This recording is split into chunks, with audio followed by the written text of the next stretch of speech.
Hi guys, how are you doing? Oh, another week. How have you all been? What have you been up to? Anyone done anything remotely interesting in the last, I don't know, 4 or 5 days?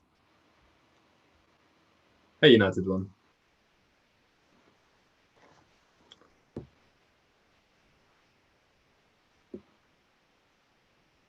No? Someone must have done something interesting. Surely you've done something remotely interesting this week. Is anyone but United one here as well? Yeah, hi to everyone who got here a little early. Hey, Simfuja. Hey, Masimi. Hey, Simone. Nah, no.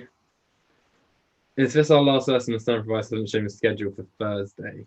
No, I don't think it's the last session. I think, to the best of my knowledge, I'm planning on doing this next week. So yeah, maybe it's just the case that there isn't a schedule at the moment, but I'm pretty convinced this isn't the end. Start watching Homecoming, as in Spider-Man Homecoming. Will these stop when schools reopen? That's an interesting question. I also don't know the answer to that question either. I feel like I'm being a little bit useless here. Yeah, so you guys are supposedly going back in a couple of weeks, right? I think that's the most recent one that I've heard. Will we do one on digestion? Possibly do one on digestion, yes. Possibly. I take it, Catherine, you're an AQA person, right? Hmm. Okay, no, Homecoming is definitely not something. It's an Amazon Prime thing similar to Black Mirror. Black Mirror is amazing. It's one of my favorite shows. Dumb stuff. Oh, well, we'll see. We'll see what we fancy doing, eh? You don't have digestion OCR. Yes. So AQA have this digestion topic at the very end, which is like really annoying because it goes into a lot of detail about some fairly complicated things, but it tends to be just AQA that do it. I think we're going back, but only one day a week. Yeah. So I was talking to someone the other day, and I've heard that it could be quite likely that things won't go back to complete normal for a little longer. I don't know how much I'm allowed to talk about this on YouTube as well. I don't need to take any of this down, but I guess it's all a bit up in the air, and no one really knows what's happening for sure at the moment. Yeah, it is odd, isn't it? I think you people do get accustomed to things quite quickly. Like it's interesting that like going to town and it being quite quiet has become quite normal. It can be really weird when people start turning up again.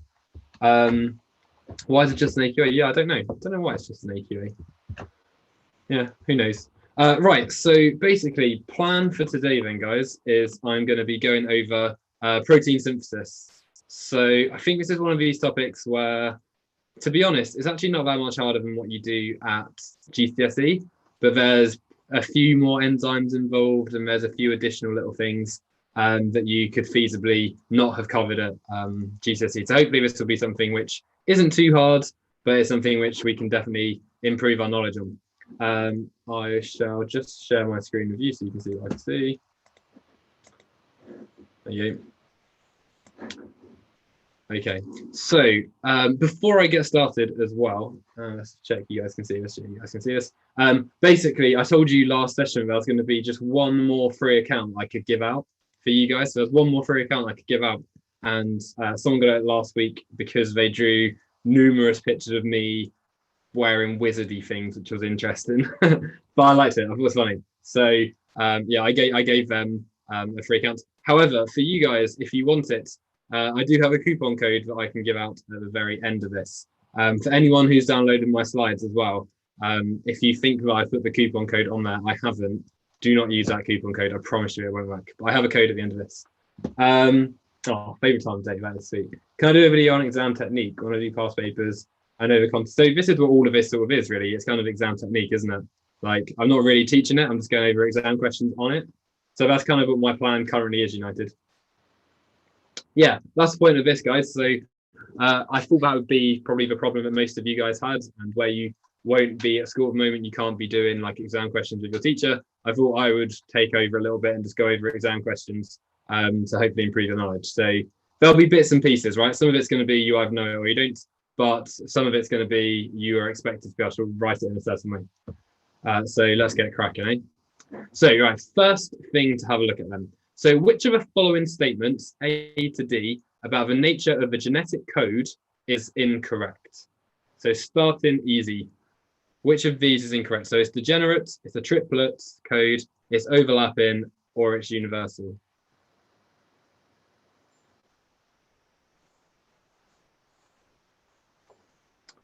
Most of you saying C. I see one of you has changed your mind. Yes, so it actually is indeed C. Well done. So what does degenerate actually mean?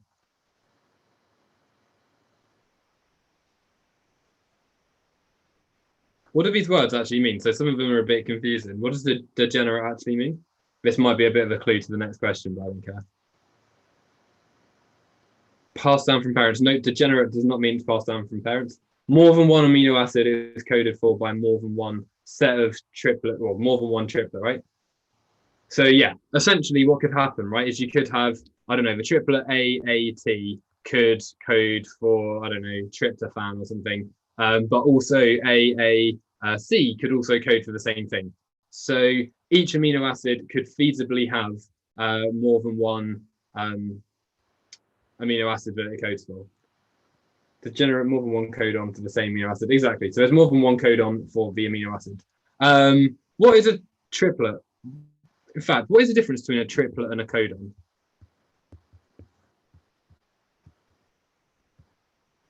Does anyone know this? Wobble-based phenomenon. That's a good word.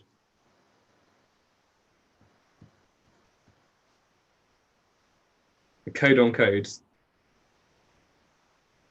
Codon is RNA. Yes, that is right. So a codon is RNA, whereas a triplet is DNA, right? So if you've got a piece of DNA, say 3 bases, so A, T, C, the triplet code is ATC. The codon, which would match up to that, it wouldn't start with a T, it would be U instead, it would be UAG. And then you have an anticodon, which is going back again, it's still mRNA, or it's not mRNA, it's RNA, but tRNA. And that would be the opposite of this again. So it would be AUC, right? So a codon is mRNA, an anticodon is tRNA, and a triplet is DNA. Okay, so a triplet is not read by ribosomes. No, it's mRNA, which is read by ribosomes. So they read the codons, right? So triplets is for DNA, codons is for RNA, and anticodons are for tRNA. Okay, so that is something, I don't think it's the most important thing in the world, but it does come up every now and then. Right, obviously the genetic code is not overlapping, right? So if you've got these 3 bases, they will code for one amino acid. This C, for instance, cannot be used again. Once it's used, it's not read again, it's not overlapping, it's not overlapping. And universal just means that all organisms use the same thing. So to the best of our knowledge, and I don't think that there has ever been any organism that hasn't used this. There could be an exception to this, but on the whole, every single organism that's ever been studied has used the same genetic code. I don't think that there's any that's ever been discovered that use a slightly different code. Okay, there is a very similar question. So DNA carries a genetic code which is non-overlapping and degenerate. Which of the options A to D contains the correct definitions of non-overlapping and degenerate?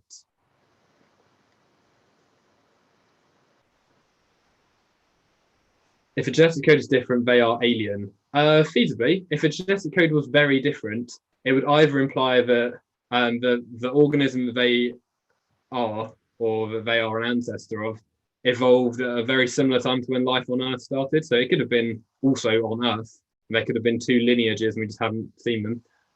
But yeah, if that was a completely different code, it would be a bit strange. Okay, so so this is something that people get confused with. So molecules breaking down, they think that's what degenerate means.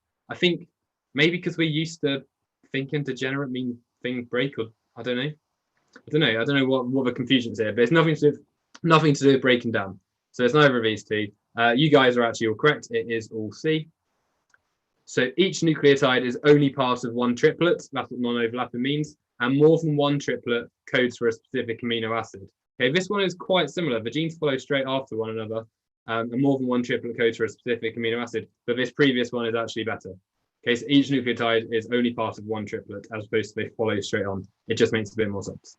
Well done. Right, this question is a beast, right? So if you get this right, I'll be impressed.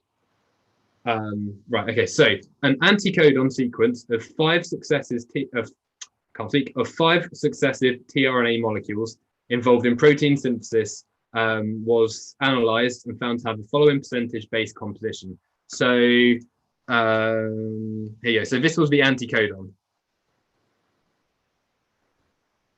Okay, so it has 40 adenines, 27 cytosines, 13 guanines, 0 thymines, and 20% uracils. Which row contains a percentage base composition of the template strand of the original DNA molecule? What isn't overlapping? So essentially, if I've got like A, T, T, C, apparently G, I wrote C, G, C, C, A, A. Right, essentially, if this codes for one amino acid, right, this one will be read by the ribosome, or it'll be read by, I guess, because this would actually not quite working this way. If this was RNA, it would be read by the ribosome, and then that'd be it. It wouldn't be used again. The next one which would be read would be this one, and then not used again, and the next one would be this one. So you couldn't, the ribosome will never read like this one is going to be joined to this one. It just reads 3 at a time, and they're all separate. Okay, so what are you guys saying? Lots of you are saying A, B,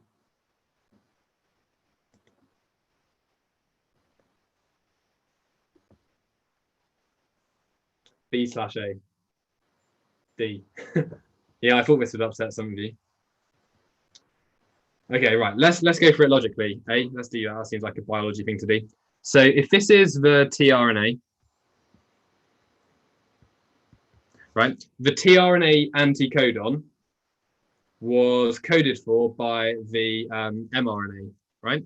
So let's go for the mRNA. What would my mRNA sequence be? So if 40% of this one is adenine, what would the mRNA, how much adenine would I have?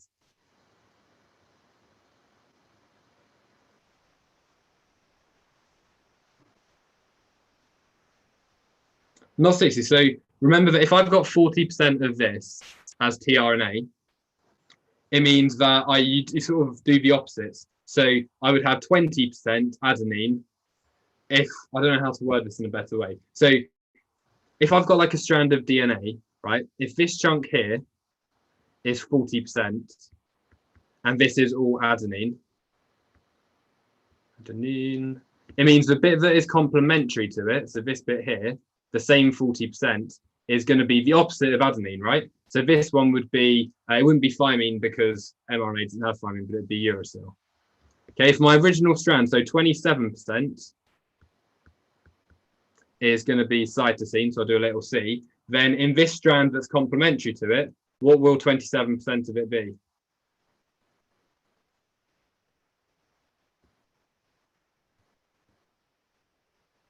So 27% of this previous strand was C, then the next one would be G. Yeah, correct.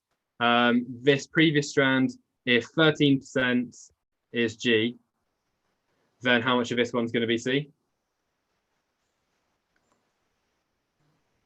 13. And then if of this previous strand, 20% is uracil, then of this one, 20% is going to be adenine, right? So you see this, and I think a lot of people would say 40, 27, 13, 20. A lot of people would look at this and they would go for 40% uracil, which is this one, 40% uracil, 13% cytosine, 27% guanine, and 40% of whatever the other one was.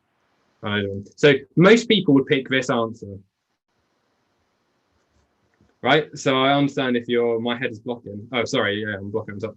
Essentially, most people would go for this being the answer, right? Because if I know that 40% is adenine, then it means the bit of mRNA, in fact, I'll word this differently. So essentially what this question is doing is it's told you what the tRNA is, and it wants you to work out what the mRNA, what the DNA is. So if they've told you that the tRNA is 40, 27, 13, 20, most people would then answer what they think the mRNA is, which is going to be the exact opposite, right?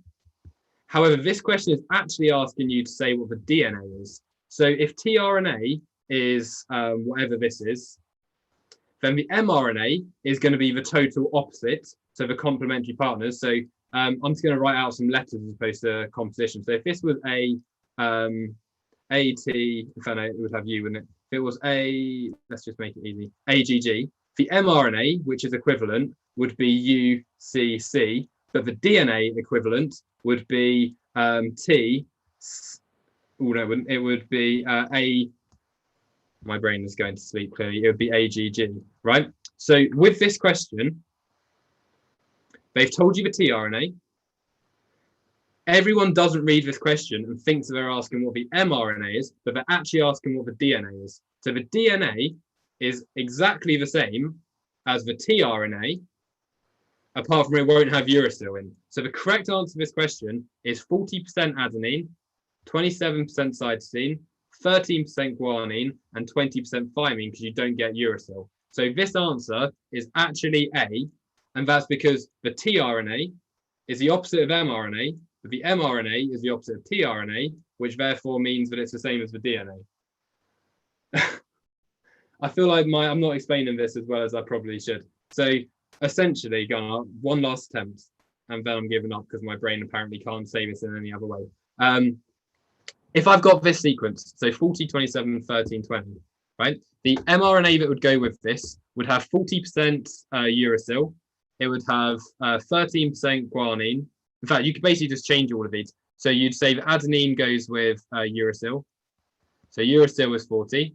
Cytosine goes with guanine. So guanine is 27. Guanine goes with cytosine. So that would be 13. Thymine isn't existing. That one would go with adenine, which would be 0. In fact, no, it wouldn't. Adenine here would be 20. And then if you're turning that back into DNA again, then uracil in mRNA will pair up with adenine. So I'd end up with adenine having 40. In fact, it will be written here. Adenine will have 40. For this one, guanine pairs up with cytosine, so there'll be 27. Cytosine pairs up with guanine, so there'll be 13 of both here and here. And then adenine pairs up to thymine, to the uracil, so it'll be 20 here. Right? Why is adenine 20? Because essentially you can't have uracil there, because uracil is only found in RNA, not DNA. And if I've got 20% uracil in my tRNA, that means that I've got 20% adenine in my mRNA, which means that I've got 20% thymine in my DNA. Is anyone really confused with that?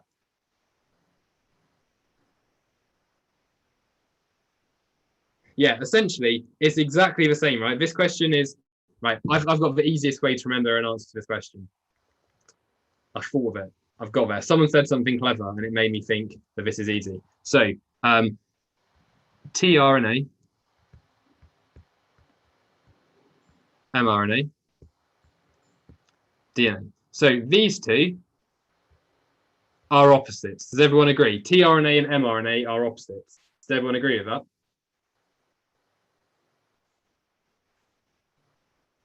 Yeah? tRNA and mRNA are opposites. mRNA and DNA, what are they?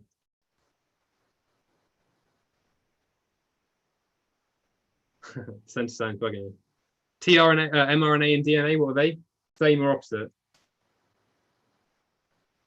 Yeah, they're opposite. They're complementary. Exactly. That's a better way of saying it. Okay, so if I'm comparing tRNA to DNA, then because DNA is complementary to mRNA, which is complementary to tRNA, it actually means that DNA is the same as tRNA, apart from tRNA has uracil as opposed to thymine. I think that makes sense. So if they're telling you the tRNA and you've got to work out the DNA, it will be the same, apart from it won't have uracil. United one, I did use your logic. Yeah, that is the best way of saying this. Thank you. I think I've unintentionally spent like much longer on this question than I ever meant to, but yeah, thank you for that. You described that in a better way than my brain could think of. Okay, right. Next question. Describe how RNA is involved in the synthesis of proteins. For that question, you didn't need to work anything out there. Well, you needed to know that tRNA has the same structure as DNA, apart from it has uracil and not thymine. So how is RNA involved in the synthesis of proteins? What is transcription? mRNA is a smaller version of DNA which can lead through nuclear pores. Agreed. But describe how mRNA is involved. I need to know a little bit more.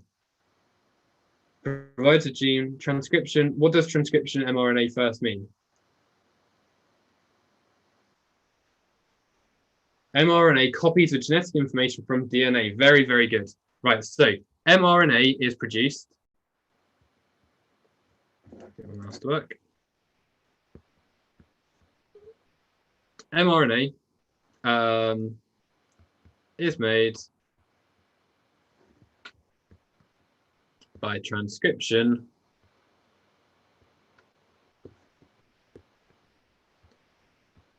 in the nucleus. Okay, so how is RNA involved? So mRNA is made by transcription in the nucleus. Okay, we might as well sort of define what that is a little bit. So what actually is transcription? What is it getting turned into what? So you talk about mRNA, tRNA, and feasibly some rRNA, probably not so much. So what is transcription?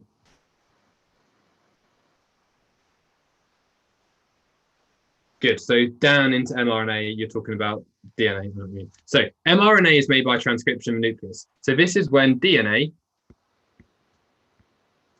code turned into mRNA. Obviously, there's that step where you splice out some bits, but DNA is turned into mRNA. Okay, what bit of DNA do we use though? So what bit of the DNA do I take? Because obviously your DNA is very, very long. It is the antisense strand of DNA. That is a very good point. It is the antisense strand. But what bit do I want? Do I want the whole bit of DNA or just some of it? If so, which bit? What exons? You are right to say exons. I do see what you mean. So the gene that codes for a protein. Very good. So only the nucleic acid or the DNA, or let's say nucleic acid,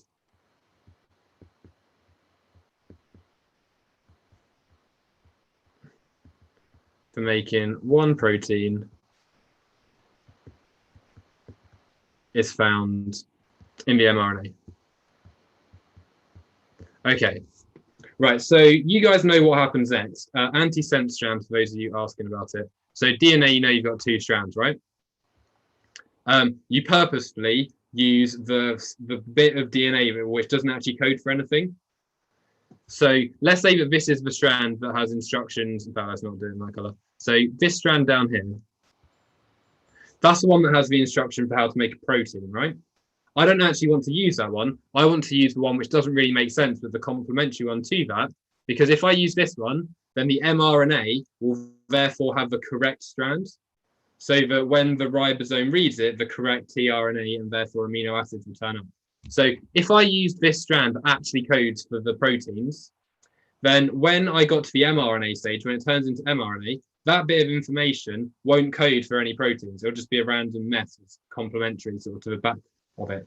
So you have not all specs to worry about this, by the way, so don't worry too much. I've never heard of it. But the antisense strand is used to make sure the mRNA has the right code.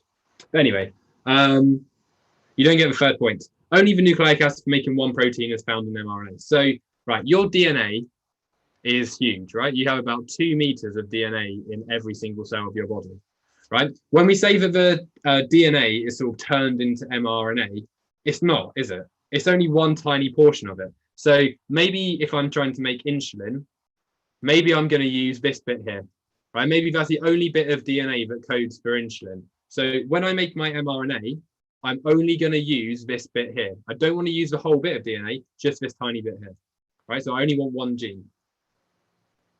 Does that make sense?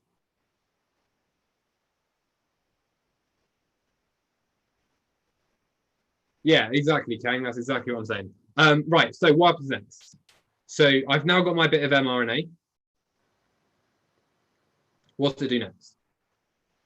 What is the next row of mRNA? So it might get, yeah, okay, fine. So it might get spliced. So we could say that mRNA is spliced. technically, if you're going to talk like that, you want to call it pre-mRNA turning into mRNA, or mature mRNA as it sometimes is called. Yeah, you might also, if it's in your spec, you could say that a poly A tail and a 5' cap is put on it too, but some specs say it, some don't. So if you've never seen that before, don't worry. The next important thing is mRNA moves to a ribosome.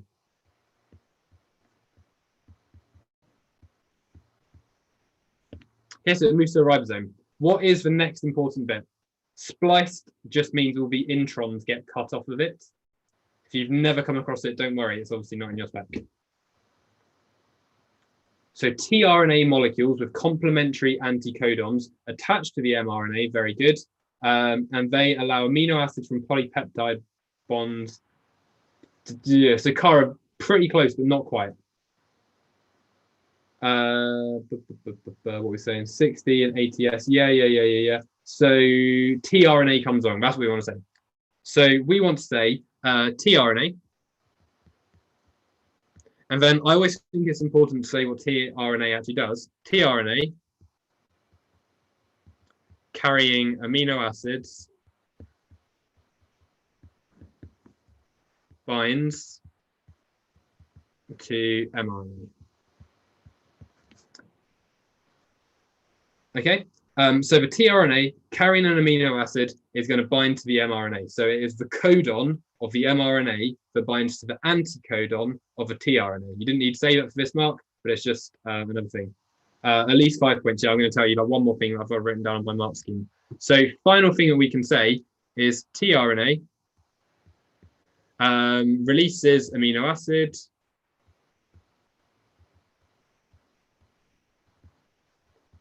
and collects another one.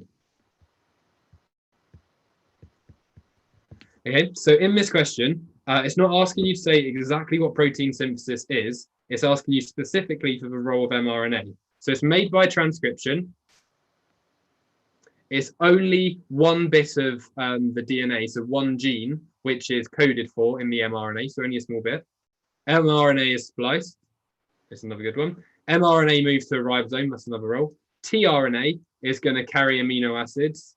tRNA is then going to release an amino acid and collect another one. And if you wanted to, you could have mentioned that ribosomal RNA is going to be involved in forming a peptide bond. What causes amino acids to be released? So I think ATP has to be used to release the amino acid. Yep, so there is one specific tRNA for each amino acid, correct. Right, so let's have another look at the next one. So the genetic code carries instructions for the synthesis of polypeptides. State the number of DNA nucleotide bases that code for a single amino acid. Yeah, you only need 5 points there.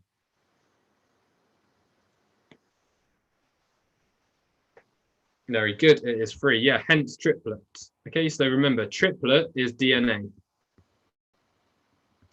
Okay, codon, it's not codon, equals mRNA, anticodon equals tRNA. But how many people have managed to learn this without someone explicitly saying that? I find it crazy that sometimes people forget to mention this. Okay, so there is a maximum of 64 different base combinations in DNA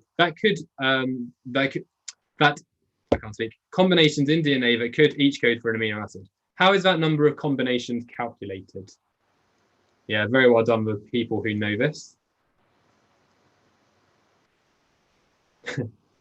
So we'll just do on your calculator with number 4 to get to 64. 4 times 4 times 4. So essentially, so you could say here either 4 to the power of 3, and those of you that haven't seen this before, I'll show you it. So 4 to the power of 3, or 4 times 4 times 4. Essentially, what this means is that in the first position, so say you've got like A, U, G or something. In the first position, there are 4 options it could be. It could be either A, T, C, or G. So there are 4 options. In the second bit, there are again 4 options. So it could be U, A, T, or C. And in the third one, it could be, in fact, no, I messed up right up because I said U and not T. But in the third one, there are also 4 options. Okay. This is why you have a triplet. because 4 times 4 times 4 equals 64. If it was like a doublet, if that's even a word, if it was 4 times 4 and you only had 2, so if it was each amino acid being coded for by 2 letters like A and G, 4 times 4 is 16. Now, unfortunately, there are 20 amino acids, so 16 isn't enough. 4 times 4 times 4 means that you've gone above 20, but annoyingly, it means that you've got like an additional 44 different options that you could have. Yes, so it's 4. The number 4 comes from 4 bases. There are 4 bases, either A, T, C, or G. So I'm going to take this option away and change it to a T. Right? Now, essentially, if you just had one letter, instead of having a triplet of 3 letters and you just had one letter, then what's the maximum number of amino acids you could possibly have? So if each amino acid was coded for by just one letter, what's the biggest number of amino acids you could code for?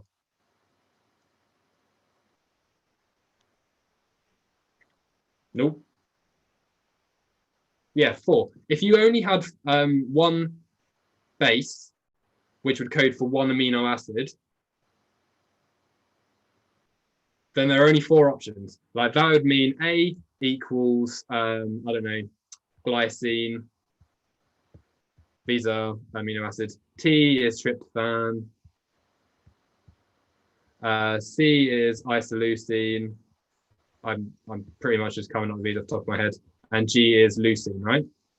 If that were the case, they're the only 4 that you could possibly make.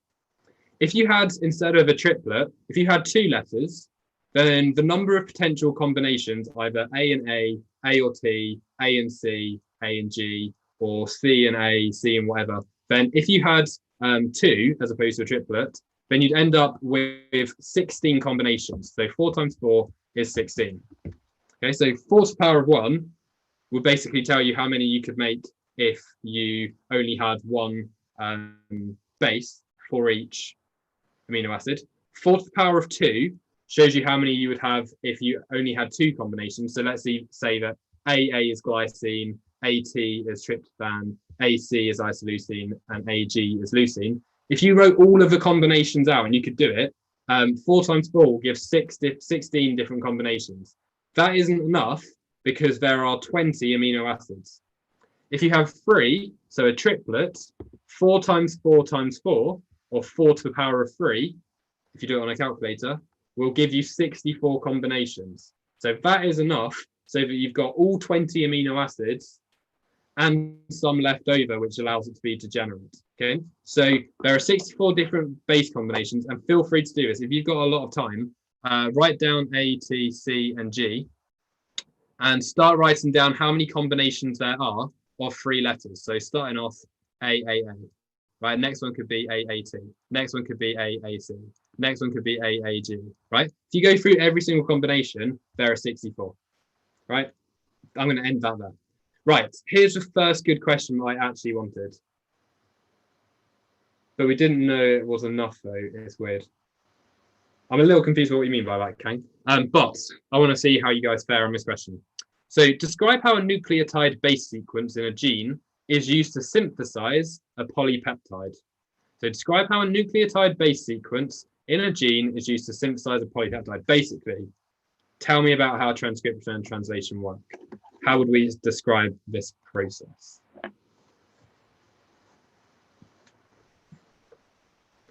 They attract RNA. Right, how do the DNA nucleotides become exposed, Cara? What has to happen to DNA for it to become exposed? Yeah, how do all these complementary base pairs pair up? So to begin with, DNA has to unwind and unzip. Well done. So DNA unwinds and unzips. What enzyme does it?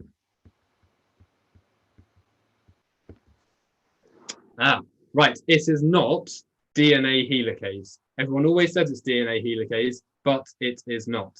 Okay, so if you are doing DNA replication, then it is. But this one is not. Okay, RNA polymerase can unwind and unzip DNA as well as make hydrogen, as well as catalyze the phosphodiester bonds. So DNA is going to unzip, and this is because of RNA polymerase. right? That is a really common mistake people make. So DNA replication uses DNA helicase, transcription and translation use RNA polymerase. Okay, what happens next? So I've now got my strand of DNA, so it used to look like this, all wound up. I've now got this nice little replication fork where I've got a bit of empty, non-bound DNA. Most enzymes can catalyze and also can make bonds and break bonds. Most enzymes can do both. So amylase can do both, for instance. Good. So free nucleotides are going to bind to their complementary partners. Yeah. So free RNA nucleotides bind to the complementary partners.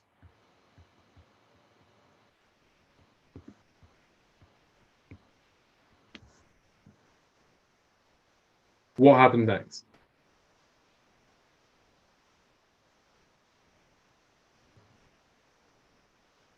But there is this induced fit thing, okay? What happens next? You were taught DNA helicase in school. Interestingly, lots of books actually ignore it. But if you Google it, it's maybe there is a spec difference here, but I don't think there is. It's RNA polymerase, which will unwind and unzip the DNA, right? It is DNA helicase in DNA synthesis, but in transcription, it is different. Okay, cool. So free RNA nucleotides bind to their complementary partners and hydrogen bonds will form. So hydrogen bonds will form. It's a lot of trust in me there. Check your book. Check your book. If genuinely, if it seems like you've been taught something different to that, check your book. But I'm 99% sure that all of them say this. There is a chance that your book could be different. So, right, let's say the hydrogen bonds form. Right, what happens next?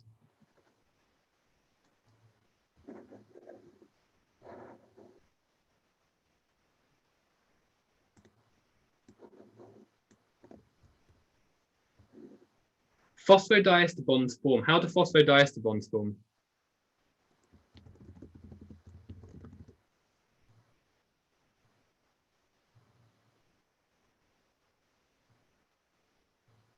Good. So we want to say hydrogen bonds form, and then we want to say that RNA polymerase. And then I've always sort of worded this the same way for every enzyme you come across. RNA polymerase catalyzes the condensation reactions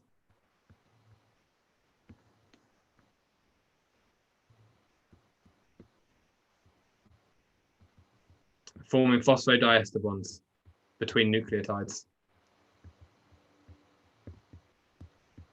I know that's a bit of a mouthful.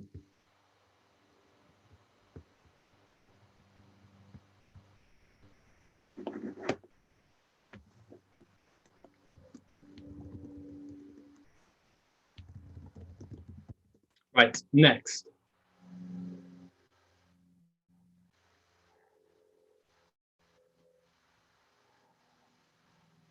So pre-mRNA can be formed. Yeah, Massimi, that is what I was saying. So, how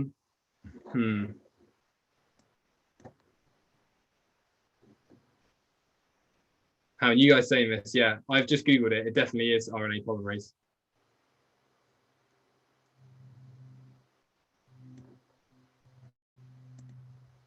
We're saying that. We'll leave it there for now. Following this, then, what's going on? So, mRNA leaves nucleopores, so we can say that it is spliced. So we can say pre-mRNA spliced to mRNA. And we can say it leaves the nucleopores and it travels where?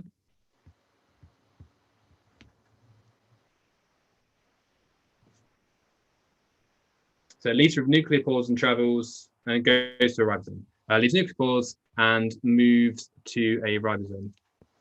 Now, there tends to be marks for defining what these things are called. So this first bit up here, you can say this is transcription.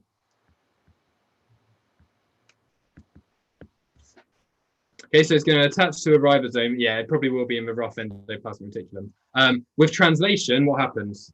So it moves to the ribosome. That's the start of translation. What happens next?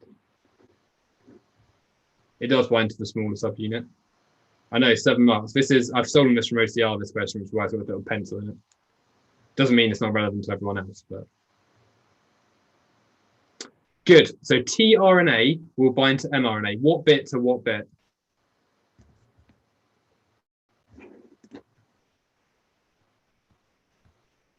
tRNA, anticodon, binds to mRNA codon. And let's say that they are complementary. And then we'll say what we mentioned earlier about tRNA. So T should be a lowercase. tRNA carries amino acid with it.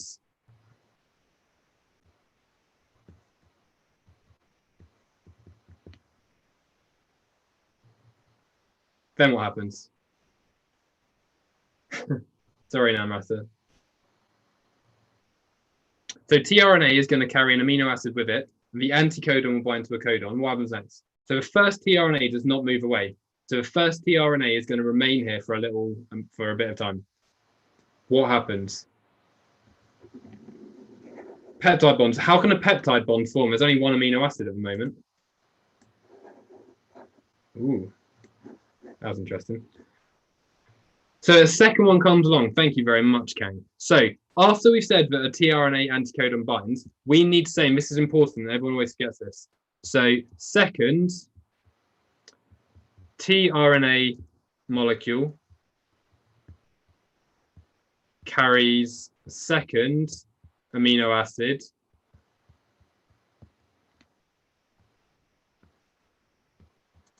to ribosome. So a second tRNA molecule carries a second amino acid to the ribosome, and we want to say that there is a second bit of anticodon codon binding, right? Because they're complementary. Okay, what's the thing finally then that needs to happen, or the really important thing that needs to happen?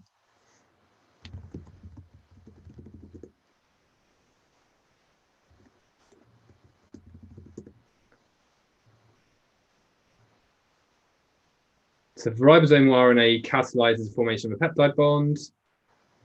Good, peptide bond forms, very good. So, okay, second amino acid is going to come and bind. The anticodon, blah, blah, blah, blah, all that stuff. We want to say ribosome. This is another mark. I probably should have added it down here, but I just sort of didn't. Ribosome catalyzes formation of peptide bonds. And then, as those of you have said, this is essentially going to carry on going until it hits a stop codon. Okay, so this carries on. Whoops.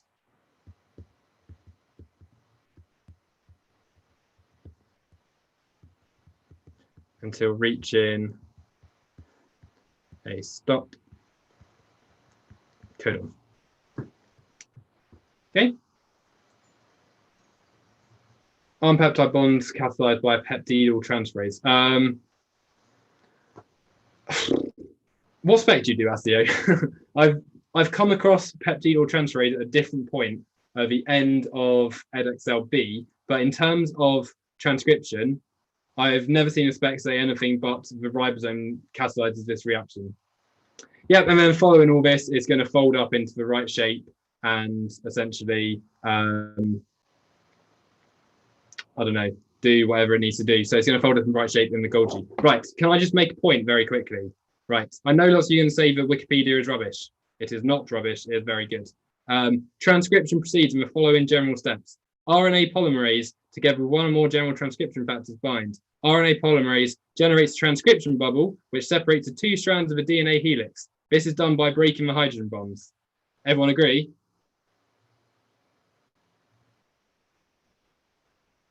Everyone agree? RNA polymerase, RNA, not DNA, nothing to do with DNA helicase.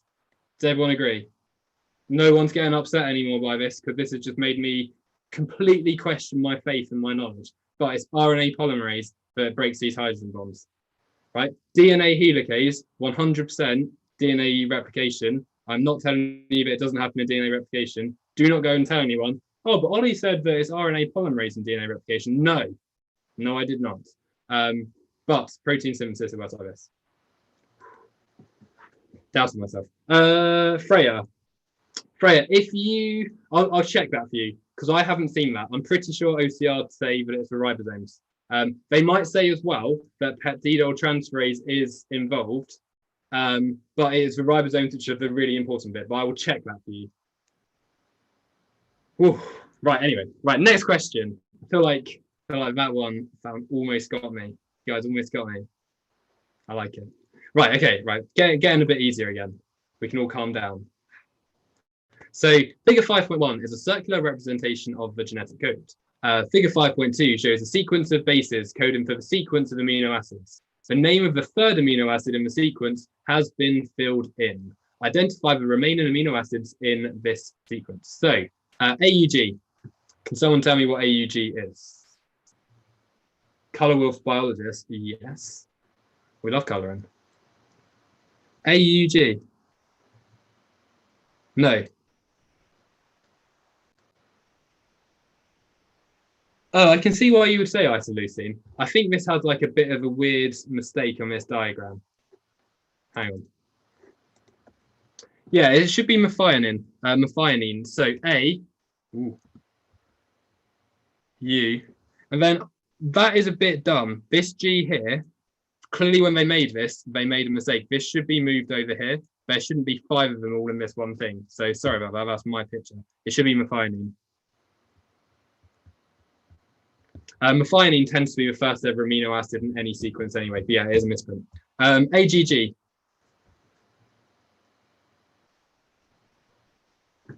Good, arginine, someone said it. Arginine, can't spell. Lysines next. 4 is ACA, so ACA is, someone said it, threonine, which I never remember how to spell. I had to learn all of these when I went to university. This was a pain. So threonine, and finally the last one is UGG, UGG, tryptophan. There you go. Lovely. That was an easy question. Hope they come up. Using the information in figure 5.1, list the 3 triplet codons that could cause termination of a polypeptide chain and explain why these codons have this effect.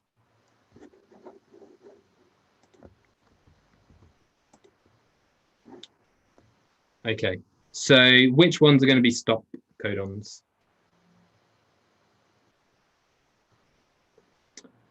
So yeah, they're going to be the ones that start with U. So it's going to be UAA is going to be stop.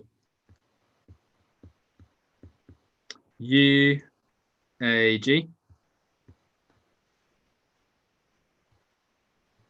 Is there any 3 of them? Yeah, there is. And UGA. Cool. Right, why does this stop it? Why does this have this effect? How did I know? I looked at where stop was, here and here. And the code that goes for stop, this is the first base, the U, then A, and then A. So UAA, or UAG, or UGA. It says stop in it. That's right.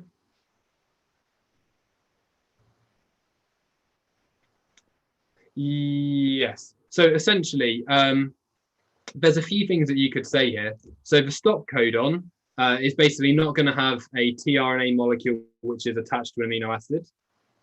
So a releasing factor is coded for as opposed to the anticodon. So something like that, that would be really good. It doesn't code for an amino acid. Any of these points are going to be fine, right? So I guess let's go for the easier one. So they don't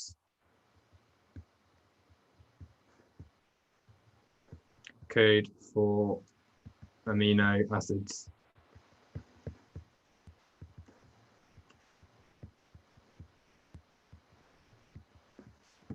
Okay. What name would be given to a mutation that resulted in a change of the codon UUU to UUC? So UUU, which is... This looks like it might have misprinted as well. I think that this one is meant to be phenylalanine is UUU, and UUC is also phenylalanine. So both of them code for phenylalanine. So it is technically a substitution, so you can get a mark for saying a substitution. There is another word that you can use to describe this. Point mutation. So point mutation, it is a point, it is one point it does. So yeah, you could feasibly get it for that too. I was looking for the word silent mutation. Why is this a silent mutation?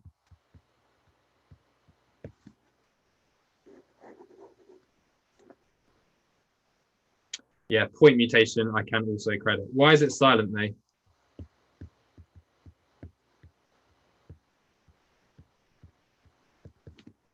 Doesn't change protein. Yeah, it doesn't change the amino acid, right? So the degenerate code means that you could have either of these sequences, either of these triplets, and it won't affect the amino acid that's produced. Okay, it just is going to cause a little, well, it won't cause any change at all. So this is a benefit of a degenerate code. Let's have a go at a few more. I'm definitely not going to finish all of these. See if I've got any which are like completely different. No, I'm not going to do them. That one's quite similar. That one's too easy. Oh, this is a good one. What's the maximum number of amino acids for which this piece of DNA could code? Out of interest. Are you supposed to know the names of mutations? Yes, breakaway, 100%. What's the absolute max of this code for? Yeah. So look, starting with, what's the minimum as well? So there's 1, 2, 3. So this could make a maximum of 4 amino acids. What's the minimum it could make?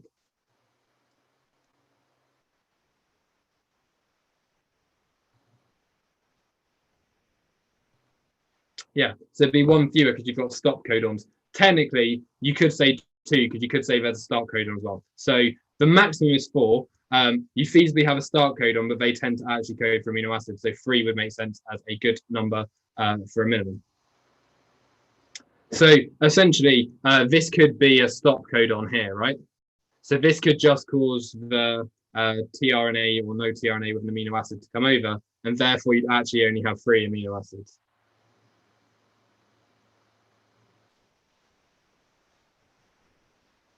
Yeah. Right. Oh, this is one good final question, I reckon. In fact, do I have any really hard ones? I want to just check. I've got one really horrible one to get you with. Would you like a maths? No, this one's too easy. Right, I've got one hard one. I'll go for one applied one. So the diagram shows the life cycle of a fly. When a larva is fully grown, it changes into a pupa. The pupa does not feed. That's really weird. It's weird that caterpillars basically do all the eating, and then butterflies come along, they basically don't eat anything. Anyway, the pupa does not feed. In the pupa, the tissues that made up the body of the larva are broken down. New adult tissues are formed from substances obtained from these broken down tissues and form substances that were stored in the body of the larva. Hydrolysis and condensation are important in the formation of new adult proteins. Explain how. It's no maths, don't worry, there's no maths today. I was going to do a maths one, but I took it away.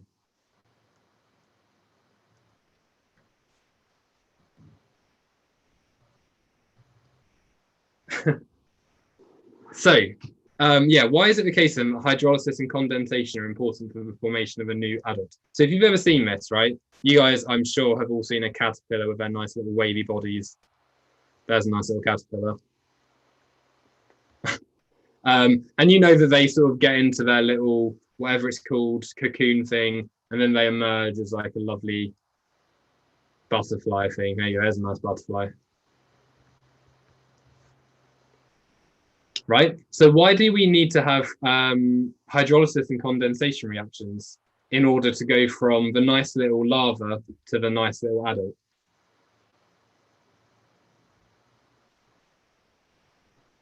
So you can't build anything without condensation. Yes. Condensation is joining things together. Yes. Hydrolysis is breaking hydrogen bonds. No, hydrolysis is not breaking hydrogen bonds. It is breaking peptide, glycosidic, phosphodiester, ester bonds. Fenian, yes, you are actually totally right. Well done. So essentially what's happening is when you've got this little larva or pupa or whatever it is, essentially what happens is inside of the cocoon, all of their amino acids, all of their proteins start to get broken down.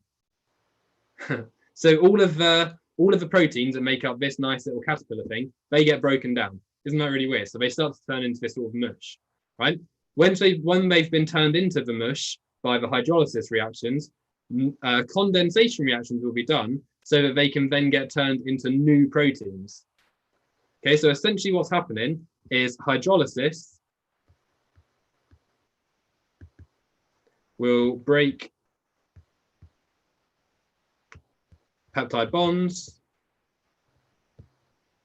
releasing amino acids or something.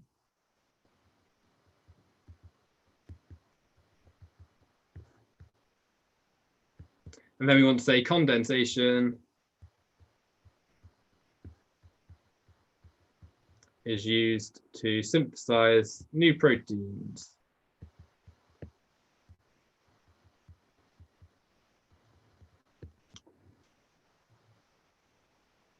So the mass would be the same before and after. Ooh, that's a good question. Probably not, no, because respiration will be going on. But yeah, they're literally just recycling. It's really weird. They'll just recycle everything and you end up having this new thing that forms. Right. I reckon that'd be a good time to stop.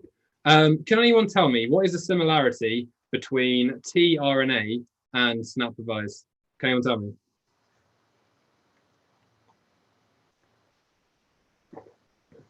No worries, Namrata. Oh, I probably won't be doing a lesson on Monday, by the way. I've got some holiday to use up, so I probably won't be around on Monday, but I will definitely do one on Wednesday. Just so you know. Go on, similarities between SNAP revise and tRNA.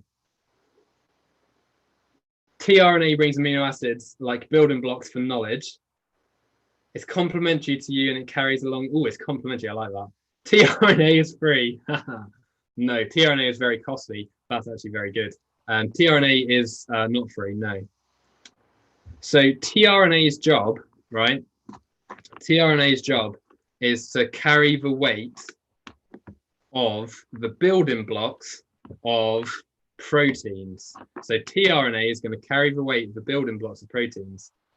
tRNA is priceless. Amelia knows what's going on.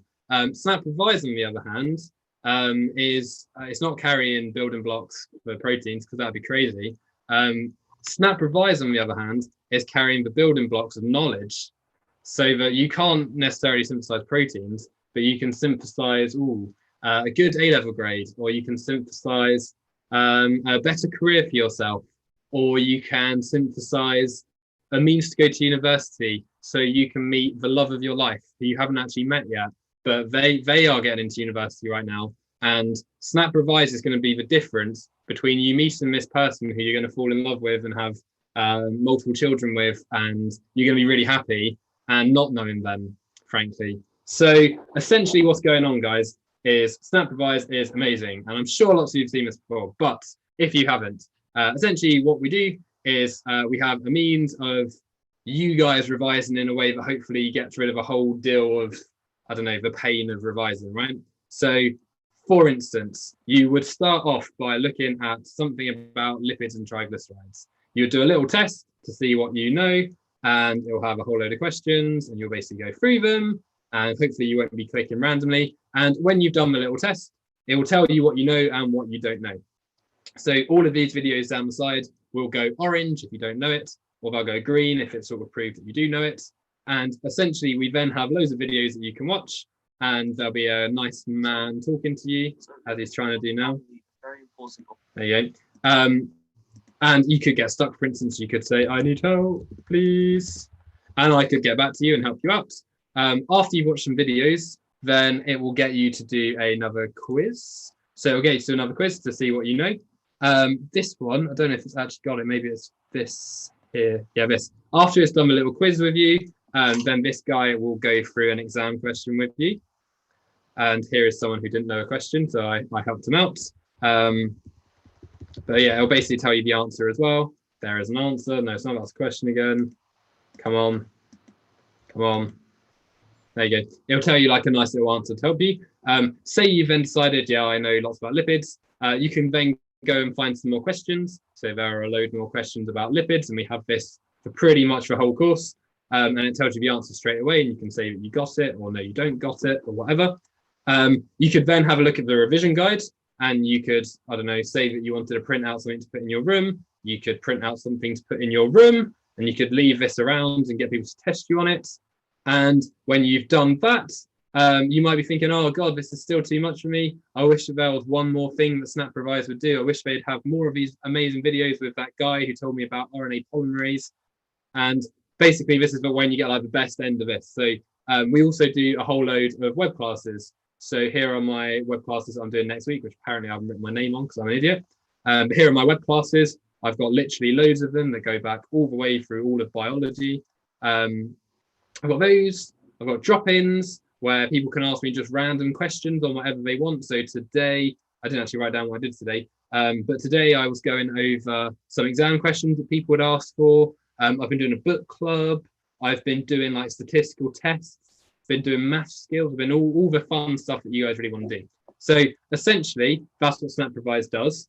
And it's absolutely up to you if you would like to take part in that, and if you'd like to come and join me and do some of these videos.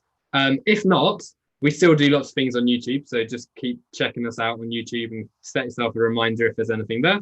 But otherwise, here is a little code you can use. If you are interested, you want £10 off the first month, then you can basically use this code and it will give you £10 off.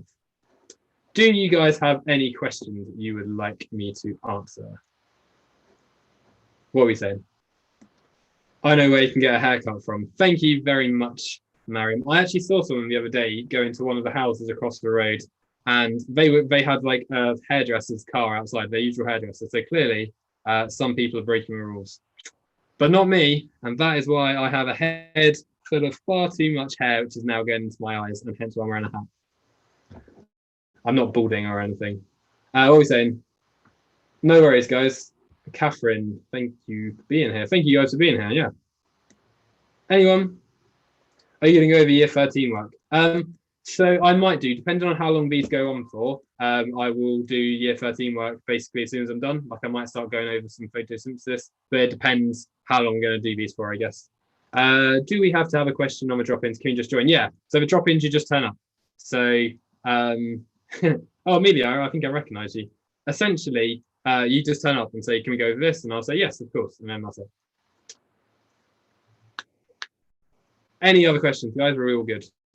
Otherwise, I'm going to call it a day there. I'll assume we are all good. Right. Okay, guys, have a lovely rest of your day then. I will see you not on Monday because I'm going to have some holiday, but I'm going to be back on Wednesday. So I'll see you next week. All right. Adios, everyone.